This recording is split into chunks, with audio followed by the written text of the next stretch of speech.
Assalamualaikum warahmatullahi wabarakatuh. Perkenalkan, nama saya Nur Suci Ramadhani dengan NIM 24021050131 dari kelas Teknik Komputer A, jurusan Teknik Informatika dan Komputer, Fakultas Teknik, Universitas Negeri Makassar. Dalam video ini saya akan menjelaskan tentang deadlock dalam sistem operasi. Pembahasan tentang deadlock dalam sistem operasi terbagi menjadi 8. Yang pertama, permasalahan deadlock. Kedua, model sistem deadlock. 3, karakteristik deadlock. 4, research allocation graph. 5, metode penanganan deadlock. 6, pencegahan deadlock. 7, pengabaian dan safe state. 8, pendeteksian dan perbaikan. Permasalahan deadlock. Deadlock terjadi ketika proses saling menunggu sumber daya yang dibawa oleh proses lain.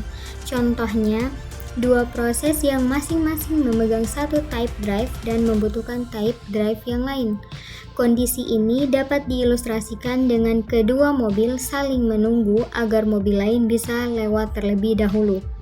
Tetapi tidak ada yang bisa bergerak karena keduanya memblokir jalur satu sama lain, menciptakan situasi deadlock. Model sistem.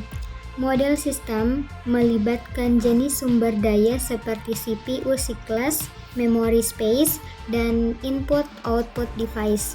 Setiap proses yang menggunakan sumber daya menjalankan urutan operasi sebagai berikut. Pertama, meminta atau request, yaitu meminta sumber daya. Kedua, memakai atau use, yaitu memakai sumber daya. Dan terakhir, melepaskan atau release, melepaskan sumber daya. Karakteristik deadlock. Pertama, mutual exclusion.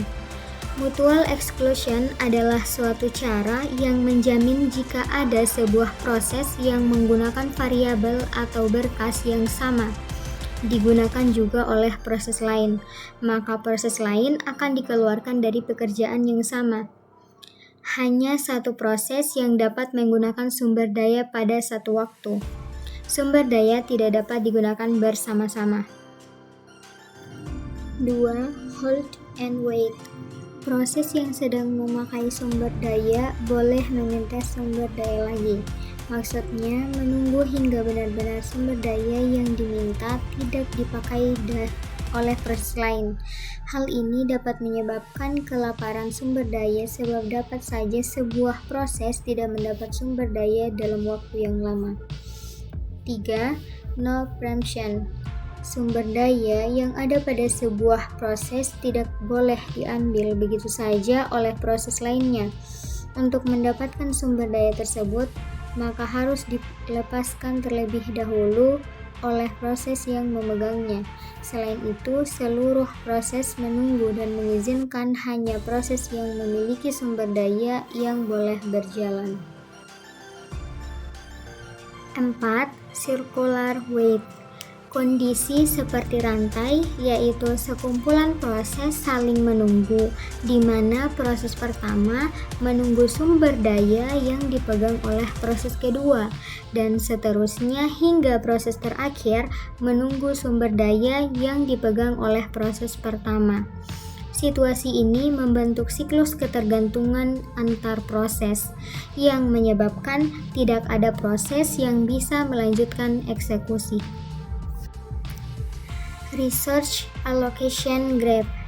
Pertama, vertex, yaitu sekumpulan proses atau P dan sumber daya atau R dalam sistem. 2. Request at G. Garis berarah dari proses ke sumber daya atau P ke RJ, menunjukkan proses meminta sumber daya. Yang ketiga, assignment at G. Garis berarah dari sumber daya ke proses atau RG ke P, menunjukkan sumber daya dialokasikan ke proses.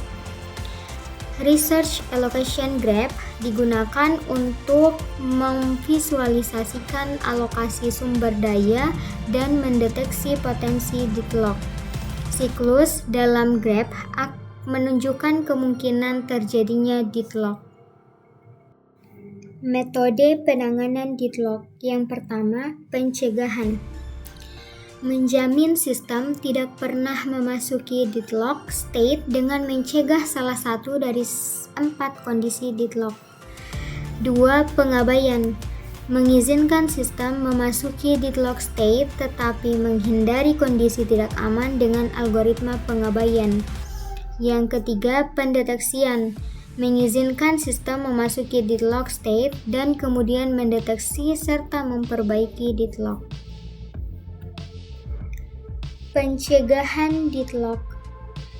Pertama, mutual exclusion. Pencegahannya itu tidak dapat dicegah karena beberapa sumber daya memang tidak dapat digunakan bersama-sama. Yang kedua, itu ada no preemption.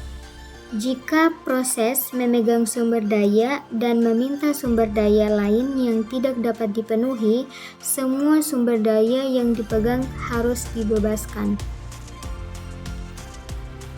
3. Hold and wait, yaitu memastikan bahwa proses tidak memegang sumber daya saat meminta sumber daya lain atau meminta semua sumber daya sebelum eksekusi. Yang keempat, circular wait, yaitu memberlakukan pemesanan terlebih dahulu untuk semua jenis sumber daya dan meminta sumber daya sesuai urutan nomor. Pengabaian dan safe state. Pengabaian deadlock membutuhkan informasi tambahan sebelumnya tentang kebutuhan sumber daya maksimum setiap proses. Algoritma pengabaian deadlock secara dinamis menguji state alokasi sumber daya untuk menjamin tidak terjadi circular wait. Safe state.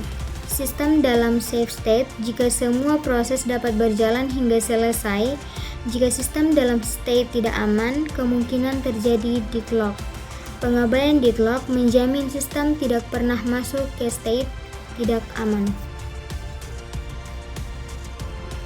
Pendeteksian dan perbaikan. Pendeteksian deadlock mengizinkan sistem memasuki deadlock state dan menggunakan algoritma deteksi untuk mengidentifikasi deadlock.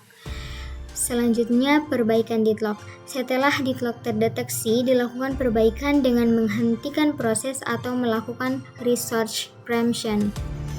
Pendeteksian deadlock melibatkan penggunaan graph waiter atau algoritma deteksi untuk mengidentifikasi proses yang terlihat dalam deadlock.